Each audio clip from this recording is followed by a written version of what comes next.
Ayan. Ito na ho siya. Huwag niyo akong i-judge ha.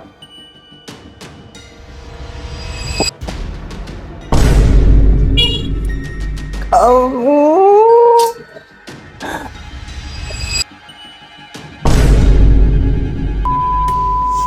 Isang vlogger tila ba nandidiri daw habang kumakain ng sardinas.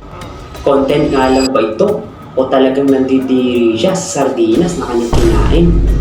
So well, panoorin natin ang video na to. Bilang natuwa kayo sa pagkain ko ng balot nung nakaraan, maraming nag-request, subukan ko daw kumain ng sardinas. Dahil nga, hindi ko pa talaga to nasusubukan. So, maghahanda muna ako ng tissue kasi hindi ko alam kung anong mararamdaman ko pag kinain ko to. Baka katihin ako or alam mo yun, baka may allergy. So, paano ba ito buksan?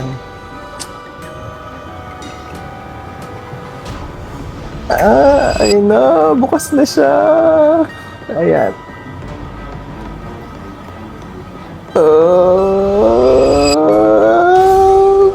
Okay, sige.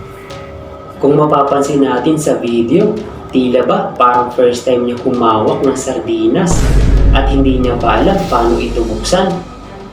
May nakahanda na rin siyang tissue, sabi pa niya, baka daw anong mangyari sa kanya. Makikita nga natin sa video ang reaksyon ng mukha niya na tila ba sobrang nandidiri at masusuka na.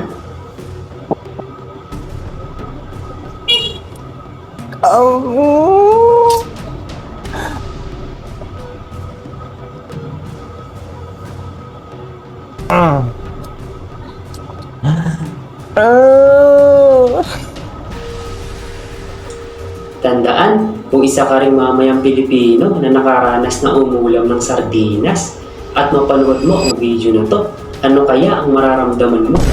Lalo na sa panahon natin ngayon, maraming naghihirap at madalas ang ulam ay sardinas. Sadya bang pinamumukha ng vlogger na to na kapag kumain ka ng sardinas ay isa kang mahirap? O sinasabi lang niya ang kanyang opinion dahil hindi pa talaga siya nakakain ng sardinas? Dahil sa ginawa ng vlogger na to, umani ito ng samot-saring reaksyon. Sabi ng isang netizen, sana dumating yung araw na wala ka nang makain and the choice you have to survive is to eat sardines. Let's see what the life lesson and realization you'll have by then manifesting peace sign. Sabi naman ng isang netizen, ngayon lang ako nakakita ng balbas sarado na sobrang arte. Mas nakakadiri ka pa dyan sa sardinas.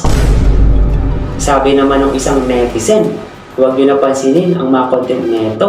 Sinasadya niyan kasi alam niyang maraming magre-react at maraming manonood. Kaya kung mapanood mo ang video na to, ano ang magiging reaksyon mo? Matutuwa ka ba? Maiinis? Or magagalit? Kaya naman, i-share mo na ang video na to para malaman ng mga kababayan natin mga Pilipino at i-comment mo na rin dyan sa baba ang reaction mo.